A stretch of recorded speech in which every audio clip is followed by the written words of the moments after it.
Investment in securities are subject to market risk. Please carry out your due diligence and read all the related documents carefully before investing.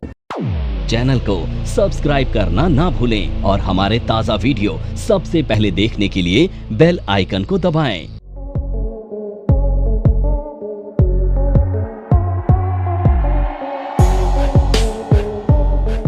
अब देखो एक चीज होती है, इसके cost category और cost centre से कोई लेना नहीं, बिल्कुल डिफरेंट कंसेप्ट है ना।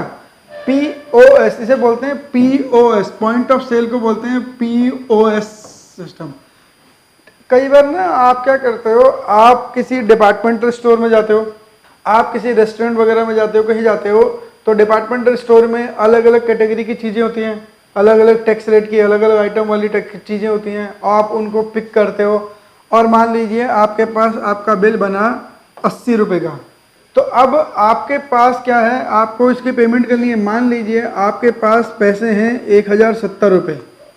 क्या वो डिपार्टमेंटल स्टोर वाला आपसे 1070 रुपये लेके 1080 की सामान दे देगा आपको? 10 रुपये का छोड़ पाएगा? 10 रुपये आपके पास क्या करता है वो? 10, 20, 50 रुपये का सामान निकाल देगा। मान लीजिए आपकी बास्केट में से क्या करेगा, लगभग 20-25 रुपये का कोई सामान निकाल देगा, तो फिर आपका नया बिल अमाउंट कितना हो जाएगा? 1060 रुपये। अब आपके पास है कितने? 1070 रुपये। तो आपसे वो 1060 रुपये लेगा और 10 रुपये बैलेंस आपको अपने दे देगा, आपकी जेब में रह जाएंगे, लेकिन आपको 1 रुपये का भी उधार नहीं करेगा, है ना। पीओएस सिस्टम में ऐसा ही होता है, वहाँ उधार का काम नहीं है, वहाँ bill to bill cash counter close होता है। हर बार बिल से बिल में कैश काउंटर क्लोज होगा। अगर मान लो वो आपसे 1060 रुपये लेके उस सॉफ्टवेयर में आपके पास बिल था 1080 रुपये का, आपके पास थे 1060 रुपये और आपने बोला यार यही है और नहीं है, वो आपका कैश काउंटर वाला मान लीजिए आपका जानकार था, तो वो क्या करेगा, वो पीओएस सिस्टम में 1080 रुपये ही डालेगा। ठीक है, अब सॉफ्टवेयर को कितने मिल गए? 1080। अब वो कैश काउंटर सॉफ्टवेयर को ही गिन रहा है। आपने बोला 1080 तो 1080, लेकिन क्या शाम को आपके कैश बॉक्स में 1080 मिलेंगे? तो क्या करना पड़ेगा, आपने सॉफ्टवेयर में खुद डाला कि मैंने 1000 रिसीव करे तो 20 रुपये आपको अपनी जेब से मिलाने पड़ेंगे। तो अब उस कैश काउंटर वाले बच्चे की सोचो, उस पर्सन की सोचो कि अब दिन भर में अगर 1-1 रुपया भी सबको छोड़ेगा ना, और उस दिन डिपार्टमेंटल स्टोर में 200 लोग आ गए, शाम को 200 रुपये अपनी जेब से दे के चला जाएगा। 1 रुपया पर कस्टमर भी छोड़ा तो उसने, तो इसलिए वो किसी को नहीं छोड़ते हैं, उनकी मजबूरी है ना। अगर 1-1 रुपया भी आपको लगता है यार 1 रुपये के चक्कर में से बता मेरा 10 रुपये का सामान निकाल दिया, ये हमारी सोच है। उसके एंगल से सोचो, अगर ऐसे दिन भर में 100-50 कस्टमर आ गए, किसी ने 1 रुपया छोड़ा, किसी ने 200 रुपये छोड़ा, 2 रुपये छोड़े, तो दिन भर के में जितनी वो मेहनत करेगा सारी तनख्वाह कटवा के जाता रहेगा, वो तो रोज ही कटवा लेगा। इसलिए वो कुछ नहीं छोड़ सकते हैं, कुछ 1 रुपया भी नहीं छोड़ेंगे। और अगर उसने आपकी यारी दोस्ती में 1080 लिखा, तो शाम को कैश मिला के 1080 करने पड़ेंगे, चाहे उसे अब अपनी जेब से डालना पड़े, है ना। तो अब पीओएस सिस्टम में एक चीज तो ये होती है कि कैश क्लोज होता है बिल टू बिल। जो हम अभी तक नॉर्मल एंट्रियां कर रहे थे, ट्रेडिंग वाली एंट्रियां कर रहे थे, उसमें क्या हो रहा था, हम सामान बेच दे रहे थे, पैसा बाद में आ रहा है, कस्टमर पैसा 2 महीने बाद दे रहा है, 1.5 महीने बाद दे रहा है, चेक रिसीव हो रहा है, बैंक से रिसीव हो रहा है, कैश रिसीव हो रहा है, वो किसी और इवेंट पे होता है। लेकिन पीओएस सिस्टम में सेम टाइम पे सेल होती है, सेम टाइम में बिल क्लोज होता है। वहाँ डेटर की वैल्यूज 0 होते हैं हमेशा। आप किसी भी जगह चले जाओगे, ऐसी जगह डिपार्टमेंटल स्टोर या मॉल वगैरह में जाओगे तो वहाँ ऐसा ही होता है।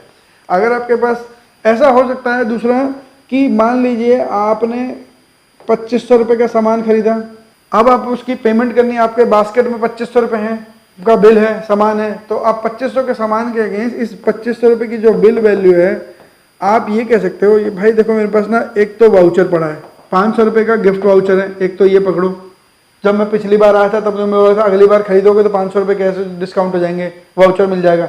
ऐसा होता है ना डिपार्टमेंटल स्टोर में। हाँ जी, बच्चा ऑनलाइन होता है ना ऐसा कई बार। हाँ, तो कई आपको गिफ्ट वाउचर मिला था, आपने बोला भाई पिछली बार आपने वाउचर दिया 500 रुपये, ये एडजस्ट करो, प्लस आप एक काम करो, मेरे पास क्रेडिट कार्ड है, इसमें से। नमस्कार दोस्तों, मैं नेहा। NIFM के बारे में जैसा आप लोग जानते ही हैं कि NIFM जो है वो बेस्ट इंस्टीट्यूट है जो फाइनेंशियल मार्केट, फाइनेंशियल अकाउंटिंग के कोर्सेज प्रोवाइड करता है, और हम लोग जो स्पेशलाइज्ड हैं वो अपनी प्रैक्टिकल नॉलेज के लिए है। आज मैं जिस कोर्स के बारे में बात करना चाह रही हूँ वो कोर्स है advance diploma in financial accounting and business taxation. जी हाँ, अकाउंटिंग सेक्शन में अपना करियर बनाने के लिए आपके पास बहुत सारी अपॉर्चुनिटीज हैं। आज हर एक कंपनी 2 से 3 अकाउंटेंट को रिक्रूट करती है। और अगर हम बात करें बड़ी बड़ी कंपनीज की, तो पूरे अकाउंट्स की एक टीम होती है। हर सेक्शन के लिए, हर डिवीजन के लिए अलग अलग इंसान की जरूरत होती है। तो वो इंसान आप क्यों नहीं है? आप वो इंसान तभी बन सकते हैं जब आपके पास किसी डिग्री के साथ साथ कोई प्रोफेशनल क्वालिफिकेशन होती है। जी हाँ, वो ही प्रोफेशनल क्वालिफिकेशन आपको NIFM से मिलेगी। इससे ये होगा कि जब भी आप नौकरी के लिए जाते हैं तो कोई भी चीज ऐसी नहीं है जो कि आपको रोक पाएगी। तो दोस्तों, मैं अपने एक कोर्स के बारे में आपको बताना चाहती हूँ। हम लोग के पास यहाँ एक कोर्स है जिस कोर्स का नाम है advance diploma in financial accounting and business taxation, जिसके अंदर 9 मंथ्स की आपको ट्रेनिंग दी जाती है। हमारा जो कोर्स है उसके अंदर टोटल 10 मॉड्यूल्स होते हैं, जिसमें accounting, GST, tally, ERP 9, companies act, payroll management, ESI and PF and MIS system, ये सारी चीजें आपको उसमें सिखाई जाएंगी। तो दोस्तों, फिर इंतजार किस चीज का है? प्लीज नीचे दिए गए नंबरों पर कांटेक्ट कीजिए। हमारे जो एक्सपर्ट्स हैं वो आपको आपकी जरूरत के अनुसार कोर्स गाइड करेंगे। 1800 रुपये इसमें से भी स्कैन कर लो। अब भी क्या हुआ, 200 रुपये अभी भी कम है, तो आपने बोला एक काम करो, 200 रुपये का मैं कैश दे रहा हूँ आपको, 200 रुपये कैश दे दिए। तो अब बिल और पेमेंट अमाउंट दोनों बराबर हो गए। यानी कि इसको ध्यान से देखेंगे तो हम क्या करें, इसे बोलते हैं मल्टी मोड ऑफ पेमेंट। जो इससे पहले वाले तरीके से एंट्रियाँ कर रहे थे वहाँ मल्टी मोड ऑफ पेमेंट की ऑप्शन नहीं थी। और उसमें क्या हो रहा था कि अगर मान लो कोई ट्रांजैक्शन ऐसे आ रही थी कि goods sold ₹10,000 and cash received, goods sold ₹10,000 and cash received, ऐसी एंट्री आ रही थी। तो हम इसके क्या कर रहे थे, 2 एंट्री कर रहे थे। पहले F8 में सेल की एंट्री कर रहे थे, उसके बाद F6 में रिसिप्ट की एंट्री कर रहे थे, ऐसे तो कर रहे थे। तो इसकी 2 एंट्री, 2 ट्रांजेक्शन, आपने सामान बेचा और आपको कैश मिल गया, तो 2 एंट्री थी। गुड्स सोल्ड की एंट्री करते थे पहले F8 में, party account debit to sales, फिर अगली में F6 में दूसरी एंट्री में करते थे party account credit to cash, 2 entry कर रहे थे। लेकिन POS सिस्टम में 2 नहीं है, वहां तो ट्रांजेक्शन ही एक ही है। जब आप बिल बास्केट का बिल करवाओगे और पैसे दोगे तभी वो बिल क्लोज होगा, उससे आगे आप आगे बढ़ ही नहीं पाओगे। जब तक बिल क्लोज नहीं होगा आप सामान लेके मूव ही नहीं कर सकते हो। लेकिन पिछले वाले ट्रांजेक्शन में आपको उधार भी सामान मिल रहा था, वो नॉर्मल ट्रेडिंग का सिस्टम था। ये नॉर्मल ट्रेडिंग नहीं है, ये POS है। आप यहाँ पर ये कर सकते हो, मल्टी मोड ऑफ पेमेंट कर सकते हो। आप गिफ्ट वाउचर दे दो, आप डिस्काउंट वाउचर दे दो, आप कैश दे दो, क्रेडिट कार्ड दे दो, चेक दे दो, जो मर्जी दे दो, वो काम ऑप्शन तो अलाउड है। तो इसे बोलते हैं POS system, point of sale system. ये डिपार्टमेंटल स्टोर वगैरह में काम आता है। हालांकि टैली जो है कंप्लीटली POS के हिसाब से बना नहीं है। क्यों? क्योंकि POS में जहाँ डिपार्टमेंटल स्टोर अगर POS वगैरह होते हैं, मॉल वगैरह होते हैं, वहाँ पे क्या होता है, स्कीम चलती है आवरली बेस पे, डे बेस पे, इवनिंग में, नाइट में, हर कुछ घंटे में स्कीम चलती है। आप इस टाइम मान लीजिए बिल्कुल दिन का टाइम होता है, जैसे 2 से 4 का टाइम होता है, उस सन्नाटे वाले टाइम होता है, उस टाइम पे कस्टमर कम होता है। तो उस टाइम पे कस्टमर को अट्रैक्ट करने के लिए मान लीजिए किसी मॉल ने बोल दिया कि आपको 20% का डिस्काउंट मिलेगा, तो लोग उस टाइम चले जाएंगे, तो वो स्कीम चलती है। लेकिन ऐसी स्कीम टैली में एसोसिएट नहीं कर पाओगे, टैली इस बात के लिए बना ही नहीं है। हाँ, आपका मान लीजिए गली मोहल्लों में, जैसे गड़ोस पड़ोस में आजकल लोगों ने जनरल किराना दुकान को डिपार्टमेंटल स्टोर में कन्वर्ट कर दिया है ना। उन्होंने अलग अलग सेक्शन बना दिया, कस्टमर आता है सामान लेके चले जाता है, उसमें डिस्काउंट वाले झमेले नहीं है। आपके यहाँ पे भी जो गली मोहल्ले में अड़ोस पड़ोस में दुकानें होती हैं किराना की, जनरल स्टोर होते हैं, वो ऐसा कोई रेगुलर डिस्काउंट नहीं लगाते हैं। आप आए, आपको दूसरे को सामान 10 रुपये में देता है, आपको 8 में दे देगा, 9 दे देगा, वो डिपेंड करता है आपके उसके रिलेशनशिप का है, फेस वैल्यू का है। लेकिन जो डिपार्टमेंटल स्टोर बड़े होते हैं उनमें जो सेल का चलती है, स्कीम चलती है, एक के साथ एक फ्री, एक के साथ 2 फ्री, 2 के साथ 1 फ्री, वो स्कीम वगैरह नॉर्मल गली मोहल्लों वाले उनमें नहीं चल पाती है। और ऐसे छोटे लोगों के लिए टैली ने ये कर रखी है फैसिलिटी कि आप नॉर्मल आप टैली में इस काम को कर सकते हो। नॉर्मल तो आप कर सकते हो, बहुत ज़्यादा स्कीम अप डाउन हो रही है, डेली बदल रही हैं, तो आपको इसमें कस्टमाइजेशन करना पड़ेगा। एज इट इज टैली तो नहीं चलेगा। लेकिन POS का बेसिक मॉडल तो आप फिर भी यूज कर पाओगे। तो POS का बेसिक मॉडल यूज करने के लिए देखो कैसे कर रहे हैं, समझ आया POS का पर्पज? ऐसे मैंने कोई सी कंपनी खोल ली। अब इसमें क्या करना पड़ेगा आपको, क्योंकि ये स्पेशल फीचर है, नॉर्मल फीचर नहीं है, तो आपको टैली में जाके एक कुछ चीज़ एक्टिवेट करनी पड़ेगी। क्रिएट वाउचर टाइप में जाना है आपने, ध्यान रखिएगा, गेटवे ऑफ टैली पे क्रिएट वाउचर टाइप, यहाँ पे एक नया वाउचर टाइप क्रिएट करना पड़ेगा, पॉइंट ऑफ सेल्स।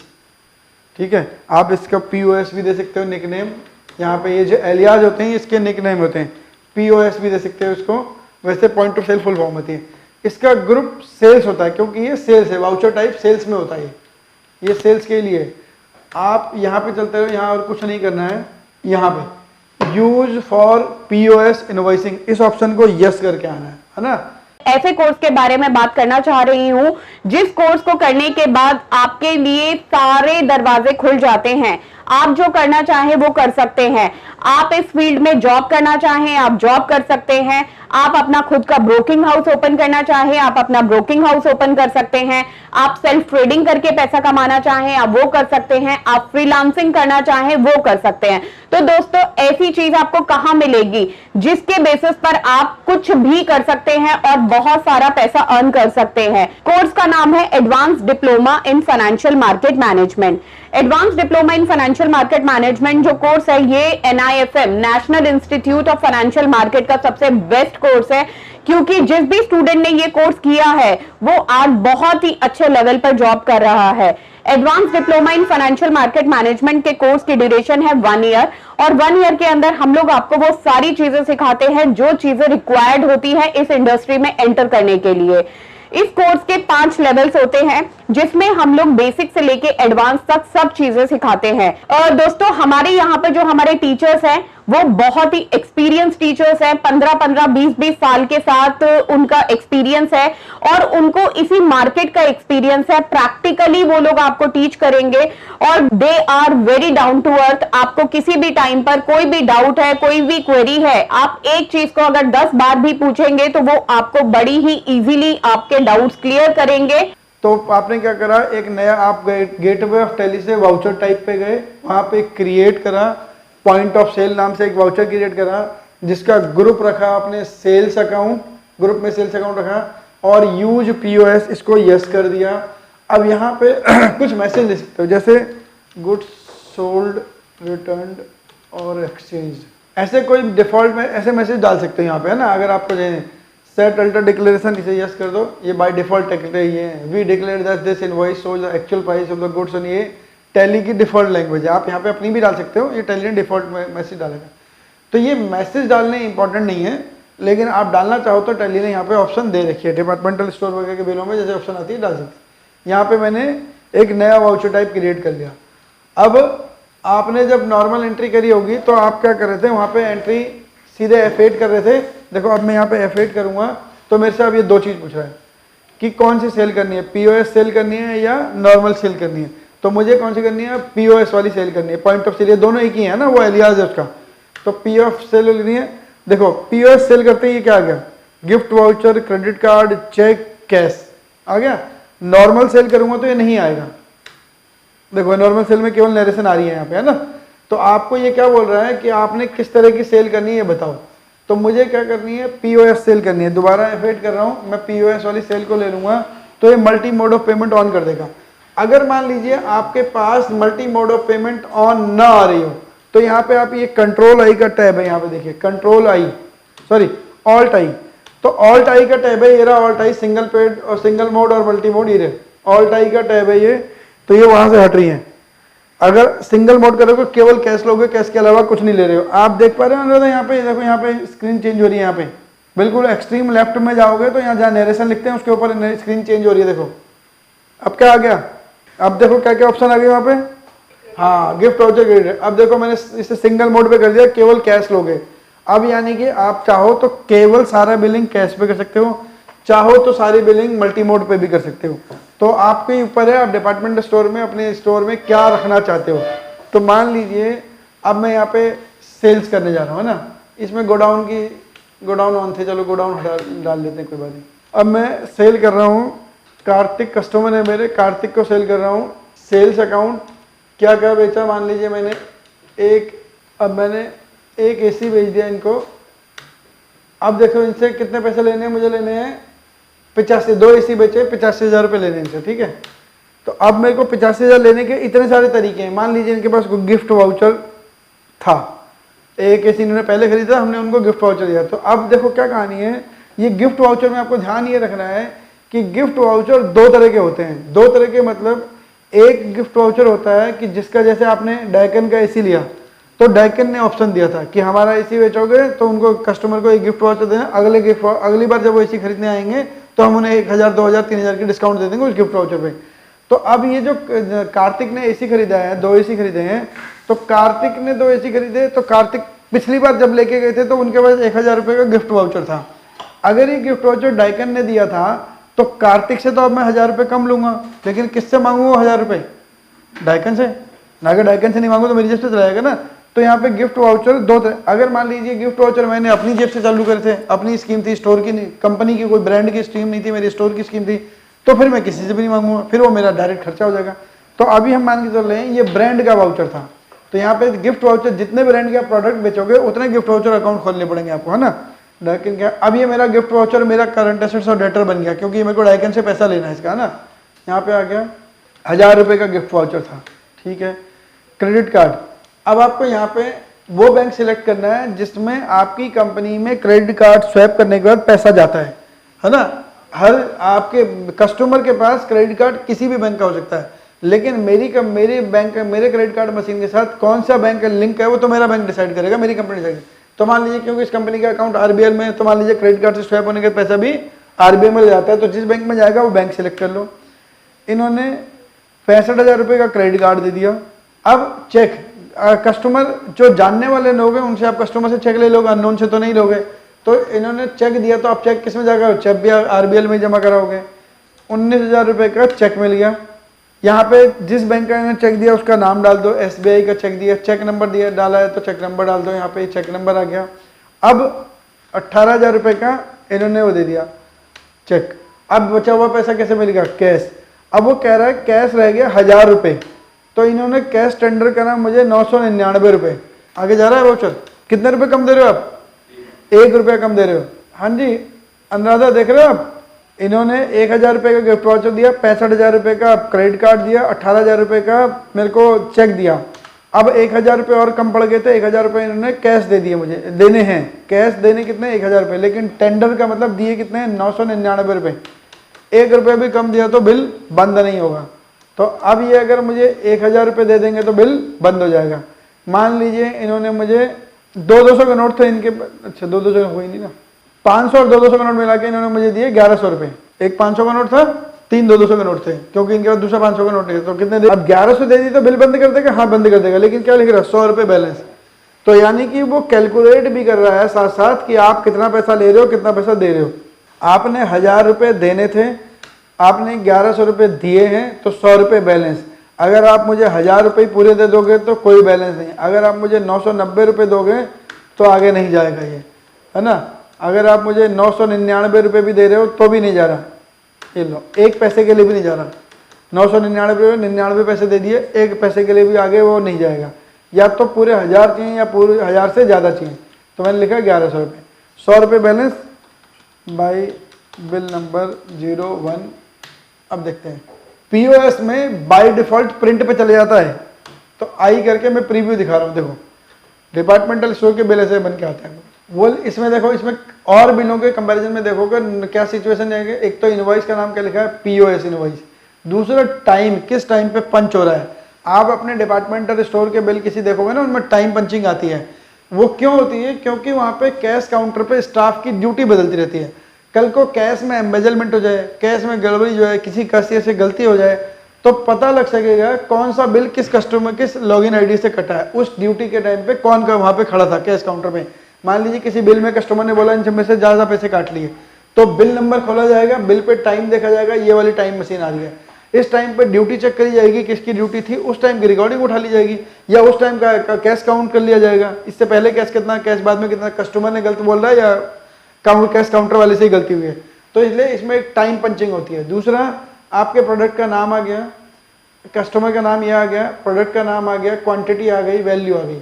अब इन्होंने पैसे कैसे कैसे सेट ऑफ करे ये भी डिटेल आ रही है। 1000 रुपये का गिफ्ट वाउचर, 65,000 रुपये का क्रेडिट कार्ड, 18,000 रुपये का चेक, 1000 रुपये का कैश, 1100 का कैश था, 100 रुपये बैलेंस वापस भी करा काउंटर से, तो 100 रुपये का कैश वापस हुआ, तो टोटल कितना हो गया? 85,000 रुपये। अब ये जो डिक्लेरेशन थी, ये सेट डिक्लेरेशन थी, ये डिक्लेरेशन 2 हमने डाली है। तो ये डिक्लेरेशन आ गई कि goods sold will not be return और एक्सचेंज और thanks for visiting the store. तो अगली बार कोई कस्टमर अगर सामान वापस लेने आएगा तो आप क्या पढ़ाओगे उसे, भाई ये नीचे वाली लाइन देख लो, इसमें क्लियर लिखा है हम आपका गुड्स ना रिटर्न करेंगे ना एक्सचेंज करेंगे। तो ये डिक्लेरेशन होती हैं। आप डिक्लेरेशन जो मर्जी डाल सकते हो, नहीं डालोगे तो कोई दिक्कत नहीं है, जरूरी नहीं है वहाँ पे, लेकिन अगर डालनी है तो डाल सकते हो। तो ये होता है POS system, point of sale system. और जब आप नॉर्मल F8 की एंट्री करते हो वो बिल बन जाता है आपका, है ना, वो तो पता है ना। ये तो पीओएस वाली सेल है, सेल लिस्ट में दिखा रहा है, ये नॉर्मल सेल है। जब आप नॉर्मल सेल करते हो, इसको कंट्रोल P करोगे, आई करके प्रीव्यू देखोगे तो ये बिल ऐसा बनता है। तो पीओएस के इनवॉइस का फॉर्मेट भी दूसरा है, वो डिफॉल्ट टैली ने सेट करा हुआ है, तो वो फॉर्मेट अलग है, ये फॉर्मेट अलग है। तो आपको बिल देख के पता लग जाएगा ये किस जगह से स्टोर। देखो इसमें टाइम पंचिंग नहीं है, कुछ नहीं ना टाइम कितने बजे, हालांकि इसमें भी टाइम पंचिंग आ जाती है, लेकिन टैली में सेव करना, उसमें टैली में सेटिंग चेंज करनी पड़ती है तो टाइम पंचिंग आती है, वैसे टाइम पंचिंग नहीं आती। तो आप टाइम पंचिंग ला तो सकते हो इसमें, लेकिन ऐसे नहीं आएगी बाय डिफॉल्ट। जैसे पीओएस में आई, पीओएस में टाइम पंचिंग के लिए हमने कुछ नहीं करा, डायरेक्ट आई वो। तो ये पीओएस है, यहाँ पे टाइम पंचिंग वगैरह सब आ रही है। इसे कंट्रोल P करो, आई करोगे, प्रीव्यू देख लो तो दिख जाएगा आपको, ये सारी डिटेल आ गई। ये होता है पॉइंट ऑफ सेल सिस्टम, एक स्पेशल तरह की इनवॉइसिंग की कैटेगरी है, डिपार्टमेंटल स्टोर में ही चलेगा। अब देखते हैं एक और चलते हैं। अब देखो यहाँ से चलो, display, account book, ledger, Kartik, मेरे कस्टमर कार्तिक है ना, कार्तिक के बैलेंस में कुछ नहीं है, कोई ट्रांजैक्शन नहीं है उनके पास, है ना, क्योंकि देन एंड देयर सेटल हो गई हो, देन देयर सेटल हो गई, तो यहाँ पे कुछ भी नहीं हो, ट्रांजैक्शन ही नहीं है। अब एक और वाउचर बुक करते हैं, मान लीजिए 15 मई, F8 नॉर्मल या पीओएस, गोडाउन सेलेक्ट कर लो, किस गोडाउन से माल जाएगा, मान लीजिए मेन लोकेशन जा रहा है, मेन लोकेशन में स्टॉक ही नहीं था। डेटर है सेल्स अकाउंट, आपकी बार 2 टीवी बेचे हैं, 35,000 का एक, 35,859 रुपये का एक है, जानबूझ के ऐसी फिगर डाल दूँ है ना। अब आपने टोटल कितने लेने, 70,716 रुपये लेने हैं। अब चलते हैं यहाँ पे गिफ्ट वाउचर। अब मान लीजिए LG टीवी पे, सॉरी LED के, सैमसंग के 32 इंची टीवी पे सैमसंग ने कोई डिस्काउंट नहीं दिया हुआ, लेकिन क्योंकि आपका स्टॉक बहुत पुराना हो गया, स्टॉक बिक नहीं रहा है, तो आपने अपनी तरफ से डिस्काउंट देना शुरू कर दिया। तो जब आप अपनी तरफ से डिस्काउंट दोगे तो फिर आप किसी से क्लेम को ही करोगे, ये तो आपका अल्टीमेट खर्चा होगा। तो आप क्या कर रहे हो, यहाँ पे गिफ्ट वाउचर निकाल रहे हो, Alt C, gift voucher store, ये स्टोर का गिफ्ट वाउचर है ना। अभी इसे आप डेटर में रखो, बाद में आपको इसे सेट ऑफ करना पड़ेगा। अभी संडे डेटर में रख दिया गिफ्ट वाउचर स्टोर का। मान लीजिए इस पे आपने 2500 रुपये का डिस्काउंट लगाया था, ये 2500 रुपये का डिस्काउंट आ गया, गिफ्ट वाउचर आ गया आपका। क्रेडिट सेल, क्रेडिट कार्ड पे कोई पैसे नहीं है तो कोई जरूरी नहीं हर जगह डालना। मान लीजिए क्रेडिट कार्ड पे कोई पैसा नहीं दिया, उसे छोड़ दो। चेक पे पैसा दिया तो चेक आपने इस बैंक में जमा कराया, इनने चेक पे पैसा दिया मुझे 68,000 रुपीज़, 65,000 का चेक दे दिया। अब किस बैंक का चेक दिया, यहाँ पे नाम दे सकते हो, चेक नंबर क्या दिया वो यहाँ पे डाल सकते हो। अब बचा हुआ पैसा कैश में देने कितने हैं, 3216 रुपये आपने दिए हैं मुझे, 3250 रुपये, तो 34 रुपये बैलेंस बाहर आ गया। अगर आप मुझे 3249 रुपये दोगे तो वही समस्या लेके, सॉरी 3215 रुपये दोगे तो बाहर नहीं आने देगा। तो आपको पैसे तो पूरे देने पड़े, आप 3216 पूरे दे दो, बैलेंस 0। अभी क्योंकि इनडायरेक्ट एक्सपेंस यहाँ से उठाता नहीं है, यहाँ से इनडायरेक्ट एक्सपेंस उठाता नहीं है ना, दिक्कत इसे आती है। अब देखो क्या कर रहा हूँ, ये वाउचर एंट्री समझ आ गई, अनुराधा समझ आ गई बच्चा। अब चलते हैं, ये प्रीव्यू देख लो एक बार, ये सेम पहले जैसा, इसमें कोई चेंज नहीं है। अब चलते हैं, देखो इधर, अब बैलेंस शीट में चलोगे तो संडे डेटर्स, ये रे आपके पास एक डाइकन का गिफ्ट वाउचर है, एक स्टोर का गिफ्ट वाउचर है। तो डाइकन वाला तो आप डाइकन से लोगे, है ना, जहाँ पर जब डाइकन से AC खरीदे होंगे तो आप उससे डाइकन से इतने पैसे कम दोगे, ये गिफ्ट वाउचर बढ़ा दो, बोले इतने पैसे मैं कम दूंगा, और डाइकन आपके अकाउंट में इस गिफ्ट वाउचर को एडजस्ट कर देगा। यानी कि अब इस गिफ्ट वाउचर के आपको 2 काम करने हैं। क्या काम करने हैं, देखो आपने पहले चलते हैं, यहाँ पे हमने AC खरीदे किससे थे, आपने इससे TS मैन्युफैक्चरर एंड ट्रेडर से खरीदे थे। तो आप वो 1000 रुपये गिफ्ट वाउचर किसको दोगे, TS मैन्युफैक्चरर को दे दोगे, ये अपने आप कंपनी से कराए क्लेम करेगा, है ना। तो चलते हैं, अब चलते हैं हम बैलेंस शीट में, करंट एसेट्स में, डेटर्स में।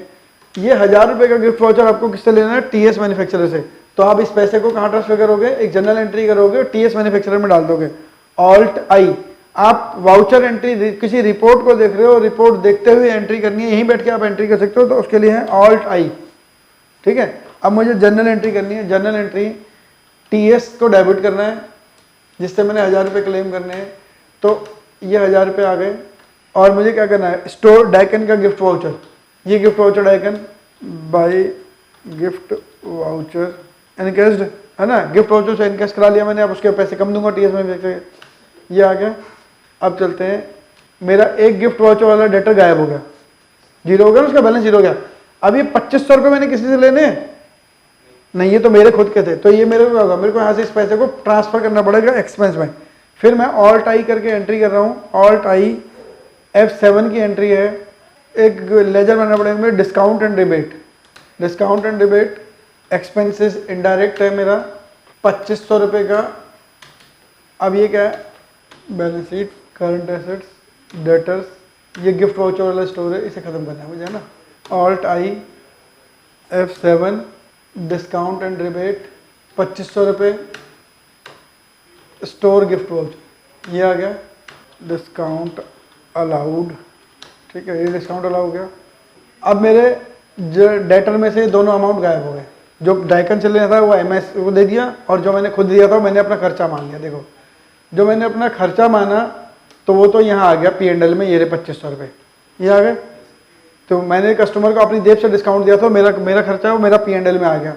और जो मैंने उस सप्लायर से लेना था, क्लेम करना था, वो यहाँ पे आ गया। करंट लाइबिलिटी, सन्ड्री क्रेडिटर, ये रहा TS मैन्युफैक्चरर। देखो, इसको मैंने 19,26,000 रुपये का सामान लिया था, 75,000 रुपये का डेबिट नोट है, सामान वापस करा था, और 1,000 रुपये का गिफ्ट वाउचर मैंने इसको कैश जमा कर दिया, ये लो। तो अब मैंने इसे नेट पैसे कितने देने, 18,50,000 रुपये। अगर ये गिफ्ट वाउचर ना हो तो मैंने इसको पैसे देने हैं 18,51,000 रुपये, है ना। ये नीचे देखो, अनदर नीचे वैल्यू आ रही है, मैंने इसको करंट क्लोजिंग बैलेंस 18,51,000 रुपये देने हैं। लेकिन अगर मैं गिफ्ट वाउचर लगा देता हूँ, मैंने इसे 18,50,000 रुपये दें, तो इसके पैसे बैलेंस में एडजस्ट हो जाएगा इसके लेजर में, क्योंकि इसने मेरे को डाइकन का इसी दिए, इसी ने मेरे को वाउचर दिए, तो मैंने बेच दिया, मैंने डिस्काउंट कैश करा लिया, तो अब मैं इसी के पैसे कम दूंगा। अब MM वाले का अकाउंटेंट क्या करेगा, TS वाले का अकाउंटेंट क्या करेगा, ये डाइकन से मांगेगा कंपनी से, क्योंकि ये डाइकन का डिस्ट्रीब्यूटर होगा, इसलिए मैंने इससे पैसे लिया। तो ये गिफ्ट वाउचर अल्टीमेट खर्चा किसका होगा, डाइकन का। अल्टीमेट खर्चा डिस्काउंट कूपन उसका खर्चा है, जो कंपनी दे रही है। जो मैंने स्टोर ने दिया था, मैंने अपना खर्चा 2500 रुपये का यहाँ पे मान लिया। तो ये है POS का पूरा खेल, है ना। तो POS में एंट्री ऐसे करते हैं, समझ आ गई POS।